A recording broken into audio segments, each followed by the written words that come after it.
Бисмиллахир-рахманир-рахим. Аллахумма салли аля сейдина Мухаммад ва аля алихи ва сахби ажмаин. Алла субхана тағала бұл жұма күнін басқа күндерге қарағанда артығырақ қылып жаратқан. Алла субхана тағала осы жұма үшін қандай сіздер мен біздер үшін нәметтер қойған. Сол жұма күнінің бір пайдасы жайында Пайғамбарымыз саллаллаху алейхи ва салламның хадистерінен бір хадис риwayat қыламыз. Муслим риwayatында келеді. Хадис صحيح. أبو هريرة رضي الله عنه دن رواية عن أبي هريرة رضي الله عنه قال أن النبي صلى الله عليه وسلم قال من توضأ يوم الجمعة فأحسن الوضوء ثم أتى الجمعة فاستمع ودنا فأنصت غفر له ما بينه وبين الجمعة. أبو هريرة رضي الله عنه Peygamberimiz sallallahu aleyhi ve sellem'nin muhaddis sahabalarından Abu Hurayra radıyallahu anhu muktirin dedi. Hadiste kadar rivayet etken sahabalar var. Sonun içindeki en köp hadis rivayet etken ol Abu Hurayra radıyallahu anhu. Sol Abu Hurayra radıyallahu anhu'nun rivayetinin biri mınanday. Peygamberimiz sallallahu aleyhi ve sellem aytti deydi.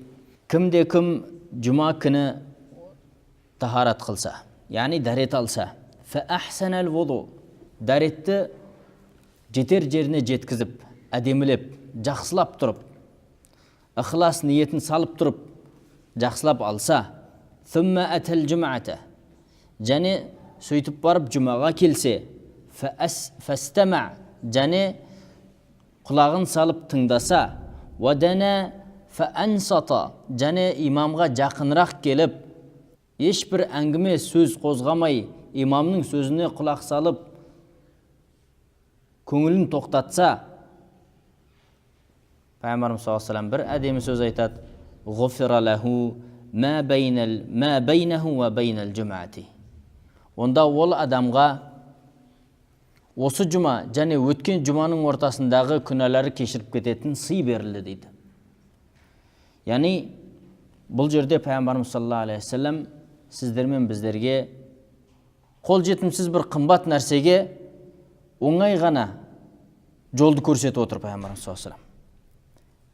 Яғни ол біздің үйден жақсылап тахарат алып, кейін имамның айтқан сөзіне құлақ салып, ешкіммен әңгіме сөз қозғамайтын болсақ, онда осындай Алланың тарапынан сый несібеге қол жеткізетінімізді айтады.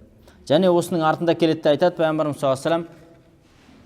Және оған 3 күн қосылады дейді. Яғни 10 күнге дейін бұл артықшылық сол адамменен бірге болады дейді. Өстіп келетті Пайғамбарымыз саллаллаху алейхи ва саллям айтады: "Уәмән мәссәл хаса фақад лага" дейді. Енді кім тасты сипап отырған болса, онда ол адам жұмасын зая қылды дейді. "Уәмән лага фәлә жумата лаху". Енді кім сөйтіп зая қылған істі істейтін болса, онда ол адам үшін жұма жоқ дейді. Пайғамбарымыз саллаллаху алейхи ва саллям ақырғы пайғамбар, хатимун набиин. Пайғамбарымыз саллаллаху алейхи ва саллямнан кейін ешқандай пайғамбар келмейді. Сол уақытты осыдан 15 ғасыр жыл бұрын, 15 ғасыр уақыт бұрын Пайғамбарымыз саллаллаху алейхи ва саллям өзінің заманында осындай сөзді айтқан. Енді кім тасты сипап отырған болса, кім тасты шұқып отырған болса, онда ол адам жұмасын зая қылды деген. Субханалла. Пайғамбарымыз саллаллаху алейхи ва саллямның ақыр заман пайғамбары екенінің бірден бір белгісі Пайғамбарымыз саллаллаху алейхи ва саллям сөзі осы күнге дейін ешқандай өзінің сипаттарын жоғалтпайды. Сізбенен біз бүгінгі күні сол тасты көтеріп келіп, мына телефон, сол тасты көтеріп келіп, мешітте сипап отырамыз. Жұмамызды зая қыламыз осыны сипауменен. Хутба уақытында, қашан имам мінбарға шығып хутбаны бастаған уақытта осындай бір дұрыс емес істерменен өзімізді мәжғұл қылатын болсақ, онда біздің жұмамыздың зая болғаны. Пайғамбарымыз саллаллаху алейхи ва саллямның сондай ақыр заманға дейін, қиямет күні келіп орнағанға дейін сөзінің ешбір салмағының жоғалмауының бірден бір дәлеліне Пайғамбарымыз саллаллаху алейхи ва саллям жай ғана тас деп айтып кетті. Бүгінгі күні сізбенен біз үшін өте түсінікті нәрсе. Сол тасты біз мешітке көтеріп келіп, өзіміз сол тасты жұманың уақытында, хутбаның уақытында сипап отырып, жұмамызды зая қылып жатырық. Шайтан ешқашан өзінің еңбегінде тайсалар емес. Қалай болса да шайтан бізді жолдан тайдыруға, қалай болса да біздің сауабымызды кемсітуге, қалай болса да бізді жақсылық істен тоқтатып, жаманшылықпенен жүргізуге күшін салып бағады. Шайтан айтады, бірінші жұмаға бармай-ақ қой дейді. Жоқ, жұмаға қалай бармайсың? Үйтіп жата алмайсың, жұмаға келесің. Жұмаға келгеннен кейін ендеше сен жұмада істелетін амалдарға дұрыс ықылас ниет қоймай-ақ қой дейді. Ақыры жұмаға келтіріп алып та, шайтан сіздің және біздің жұмамызды зая қыла беруге әрекетін тоқтатпайды екен. Сондықтан осы телефонның зияншылығы, телефонның жаңағы бізге әкелген зардаптары жеткілікті. Осы телефонның себебінен үлкен істер жетер жеріне жетпей кетіп жатады. Аптасына бір келетін күндер жұма зая кетіп жатады. Осы телефонның кесірінен қаншама жанұялар тасталқан болып, некелер бұзылып жатады. Осы телефонның себебінен. Осы телефон біздің жаңағы жұмаларымыздың зая кетуіне де бірден бір себеп болып тұрған нәрсе.